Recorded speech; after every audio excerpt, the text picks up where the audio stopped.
Son 8 de la mañana y 41 minutos. Estamos en Radio Forever 92.5. Vamos a conversar con el licenciado Carlos David Calero, contador público autorizado, director general de la firma Asesor Contable, sobre el tema Código Orgánico de la Producción, su impacto en materia tributaria. Licenciado, ¿cuál es su análisis respecto al impacto que se determina ya en el Código de la Producción? Bienvenido, buenos días. Gracias, muy amable y muy buenos días. Hay un problema en el tema del Código Orgánico de la Producción que se encuentra ya aprobado por la Asamblea Nacional. Se insiste en el tema del pago del anticipo del impuesto a la renta. Nosotros hace ya tiempo atrás, a través de nuestros seminarios, nuestras asesorías, incluso a través de unas ruedas de prensa, dimos a conocer que el artículo 165, numeral 1 de la Constitución de la República del Ecuador faculta el cobro anticipado de los tributos solo en estado de excepción y mediante un decreto ejecutivo. Esto en el país, gracias a Dios, no hemos vivido normalmente estados de excepción. No ha habido un decreto ejecutivo que ordene la recaudación anticipada de tributos y en tal sentido, si bien el artículo 41 de la Ley Orgánica de Régimen Tributario Interno establece el cobro del anticipo mediante una fórmula absurda que calcula sobre activos, patrimonio, ingresos, costos y gastos que nada tienen que ver con la utilidad del ejercicio, y hace que los contribuyentes paguen este anticipo y que la ley incluso prevea que no es objeto de devolución.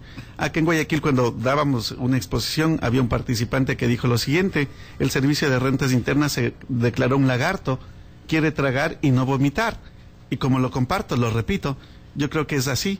El Servicio de Rentas Internas se ha convertido en el tema del anticipo en un lagarto, queriendo tragar y no vomitar, queriendo que los contribuyentes paguemos, entre comillas, un impuesto mínimo, porque ya en el discurso oficial usted ha de haber escuchado que ya no hablan del anticipo del impuesto a la renta.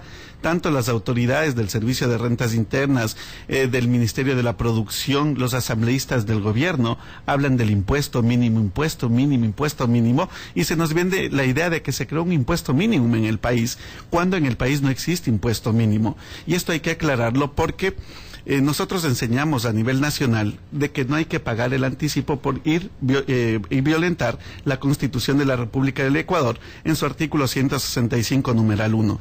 En este sentido, incluso a mi persona, el Servicio de Rentas Internas me puso ya una demanda penal por el presunto delito de instigar a la defraudación fiscal. Cuando me llamaron a la Fiscalía, tuve que ir ya a hacer declaraciones. A mí me llamaron a la Fiscalía para el 6 de septiembre del 2010 a las 10 horas, sí, el doctor Marco Schettini Proaño, fiscal de Pichincha de la Unidad de Garantías y Personas, en donde recayó el tema de esta denuncia penal por parte del Servicio de Rentas Internas. Yo daba a conocer que, en verdad, yo enseño a no pagar el anticipo, pero que el no pagar el anticipo del impuesto a la renta no es un fraude tributario, porque el artículo 342 del Código Orgánico Tributario define lo que es defraudación. ¿Cuál es el artículo para tenerlo en mente? 342 del Código Orgánico Tributario. Código Orgánico Tributario, ya. Entonces, ese artículo, seguramente nuestros amigos oyentes están tomando nota. Artículo 342 del Código Orgánico Tributario. ¿Qué dice exactamente ese artículo, licenciado Carlos David Calero? Artículo 342 de la defraudación, concepto. Constituye defraudación todo acto doloso de simulación, ocultación, omisión, falsedad o engaño que induzca a error en la determinación de la obligación tributaria o por los que se deja de pagar en todo o en parte los tributos realmente debidos. Primero, si usted no cumple sus obligaciones tributarias o si deja de pagar los tributos, obviamente se configura lo que es defraudación fiscal. Ajá, entonces, aquí hacemos el siguiente análisis. El artículo 68 del Código Orgánico Tributario. 68 del Código Orgánico Tributario. Ya, del mismo código que estamos analizando, ya. Establece lo siguiente, artículo 68, facultad determinadora. La determinación de la obligación tributaria es el acto conjunto de actos reglados realizados por la administración activa tendientes a establecer en cada caso particular la existencia del hecho generador, del sujeto obligado, de la base imponible y la cuantía del tributo. Es decir, que deben cumplirse con estas 4 condiciones para que se configure la obligación tributaria: hecho generador, sujeto obligado, que también se conoce como sujeto pasivo, base imponible y cuantía del tributo. Si uno de estos condicionantes no hay, no se configura la obligación tributaria. El artículo 41 de la Ley Orgánica de Régimen Tributario Interno y el artículo 4 de la Ley Orgánica de Régimen Tributario Interno primero, ¿sí? Sí. Define lo que es el sujeto pasivo. Dice artículo 4, sujetos pasivos. Son sujetos pasivos del impuesto a la renta las personas naturales, las sucesiones indivisas y las sociedades nacionales o extranjeras, domiciliadas o no en el país, que obtengan ingresos gravados de conformidad con las disposiciones de esta ley.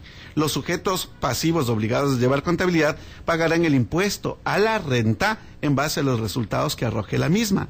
En este caso, el artículo 4 de la Ley Orgánica de Régimen Tributario Interno define a los sujetos pasivos del impuesto a la renta. No hay sujetos pasivos del anticipo del impuesto a la renta. Y ese es el argumento principal suyo para enseñar que el pago dejar anticipado... de pagar, ojo, que el dejar de pagar el anticipo no constituye un fraude tributario, porque no está dejando de cumplir una obligación tributaria, porque usted no está dejando, no es un sujeto pasivo de una obligación tributaria existente. En el artículo 1 del Código Orgánico Tributario también define lo que es, porque analizábamos con los contribuyentes, sí, y las personas decían lo siguiente: pero ¿sabe qué? Estamos dejando de pagar un tributo. Le digo, el artículo 1 del Código Orgánico Tributario define a los tributos, dice: para estos efectos entiéndese por tributos los impuestos, las tasas y las contribuciones especiales o de mejora. ¿En cuál de estos cae el anticipo del impuesto a la renta? En ninguno. Y usted dijo también antes que sí se puede cobrar anticipado el tributo en el caso de excepción, que está por incluido, decreto ejecutivo. Y por decreto ejecutivo. ¿Amparado en base a qué artículo? 165, numeral 1 de la Constitución de la República del Ecuador.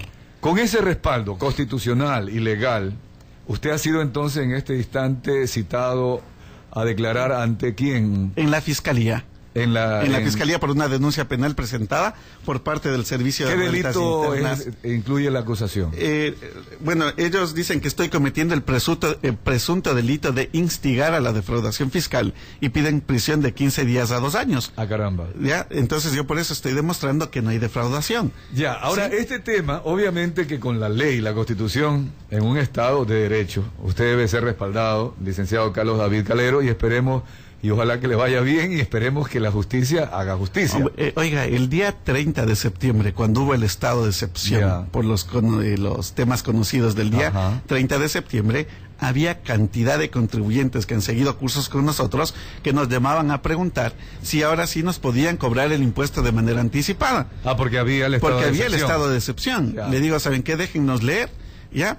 Y ya una vez que teníamos en las manos el estado de excepción, el decreto del estado de excepción, en ningún lado se ordena la recaudación anticipada de tributos. Es decir, que ni en ese caso porque no es que es obligación, declarado el estado de excepción, ya obligadamente claro, hay que pagar. El estado de excepción más bien se aplicaría para recibir tributos anticipados cuando ha habido conflagración con otro país, por ejemplo. Bueno, guerras internas, externas también. Necesidad de un ingreso extraordinario, anticipado, pero en el país por eso es que se garantiza a los ciudadanos que no se nos cobre los impuestos de manera anticipada. Esto viene desde la Constitución del 67, ratificada en la Constitución del 78, del 98 y del 2008.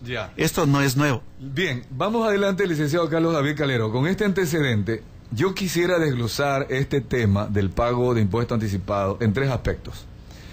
El primero es el asunto presupuestario. Usted ve que Ecuador se va a meter en unas honduras terribles con un presupuesto de 23.900 millones de dólares para el año 2011.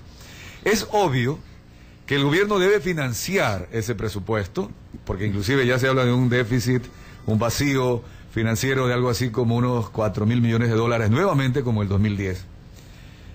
En ese evento, el SRI debe cobrar impuestos. Bueno, y pero se les ocurre cobrarlo anticipado. Ojo, que cobre el ¿Qué opina? impuesto a la renta de manera anticipada, no puede disponer de esos recursos, porque esos recursos hay que devolverlos a los contribuyentes al final del año. Ellos estarían financiando el presupuesto con dinero ajeno y estaríamos en el país viviendo como millonarios con plata ajena. Entonces es un problema, o sea, y además atentando en contra de los intereses de los contribuyentes. De acuerdo. ¿De acuerdo? Pero incluso ese no es el único problema que existe en el país. Yo la semana anterior, con fecha 24 de noviembre del 2010, a las 10:51, presento el siguiente oficio al señor director del SRI. Le digo lo siguiente: señor director general del Servicio de Rentas Internas, economista Carlos Mar Carrasco, en mi caso Carlos David Calero Andrade, ecuatoriano mayor de edad, estado civil, casado, con domicilio en la ciudad de Quito, ante usted respetuosamente comparezco y solicito que, de acuerdo a lo estipulado en el artículo 18, numeral 2 de la Constitución, y artículos 1, 2, 4 y 18 de la Ley Orgánica de Transparencia y Acceso a la Información Pública, solicito se me facilite la siguiente información, advirtiendo que la misma no tiene el carácter de reservada, de acuerdo a la disposición contenida en el artículo 17 de la misma ley. Información solicitada a su autoridad. El valor total que por concepto de caución, por afianzamiento, al tenor de lo dispuesto en el artículo agregado a continuación del artículo 233 del Código Tributario, por el artículo 7 de la Ley Reformatoria para la Equidad Tributaria, ha recibido el SRI entre el 1 de enero del 2008 y el 22 de noviembre del 2010. 2. El saldo a la fecha que existe en dicha cuenta. Y 3. El uso o destino que han tenido dichos fondos públicos. Eso lo solicita usted como ciudadano. Yo como ciudadano bastante responsable y conocedor del tema, a mí me preocupa el siguiente tema, que les preocupa a muchos contribuyentes. El SRI se ha dedicado a la tarea de glosar a los contribuyentes y glosar a los contribuyentes, en muchos casos con razón, y en otros tantos sin razón, y eso lo podemos afirmar con conocimiento de causa. Hay un caso que lo manejamos en la ciudad de Quito, es una glosa impresionante, $17.600.000 a un contribuyente que él dice: vendo mi empresa y está valorada en 5 millones. La glosa es tremendamente absurda, disculpe la expresión. 17 millones y la empresa vale 5 millones. Y la empresa vale 5 millones. O sea, ni vendiendo la empresa alcanzaría a pagar. Quedaría endeudado con el saldo. Pero uno de los más grandes problemas es que el tema está prescrito. O sea, la obligación ya está prescrita. Y en este tema, el contribuyente, nosotros le informamos, le enseñamos, está prescrita, usted tiene un juicio coactivo, hay que hacer un juicio de excepciones. Así que podemos demandar al Servicio de Rentas Internas. Lo más seguro es que si está prescrito, cuando le ganemos el juicio han de decir cortes social cristianas, inmorales, corruptas, perversas, indecentes. Hay que cambiar las cortes. Es un discurso que lo manejan a nivel general en el país. Lo cual es una pena, porque eso no influye, no apoya al desarrollo. Yo le había dicho que quería tratar el tema en 3 aspectos. Ya tratamos el primero. Voy al segundo. Pero déjeme le concluyo esta información. ¿Ya? Este contribuyente tiene que caucionar para seguir el juicio con $1.760.000. Si no, el juicio no se da a trámite. Es decir, es archivado. Casi más del 40% de lo que vale su empresa. 1.760.000, como más del 30% de la empresa. De la empresa, ¿ya? Claro. Tiene que caucionar, no tiene el dinero. No tiene el dinero. No tiene el dinero. Pero esto fue declarado constitucional, condicionado y publicado ahí en el registro oficial del 23 de septiembre. Para poder hacer el reclamo. Sí, o sea, dijo el tribunal, la Corte Constitucional se pronunció y dijo, ¿sabe qué? Se declara constitucional pero condicionado. Conoce tantos detalles, por eso es interesante esta conversación. Sí, y ¿sabe qué? Hay gente que sigue depositando el 10% de caución y a mí me interesa saber qué se está haciendo con esa plata. Si se está financiando el presupuesto general del Estado y después, como en el ejemplo que le cuento, ganamos el juicio, pero ese juicio ya, esos dineros de esa caución fue destinada a financiar el presupuesto general del Estado, la pregunta es ¿de dónde van a devolver la plata? Lo primero. Segundo, vamos a suponer que no han gastado esos dineros y no han dispuesto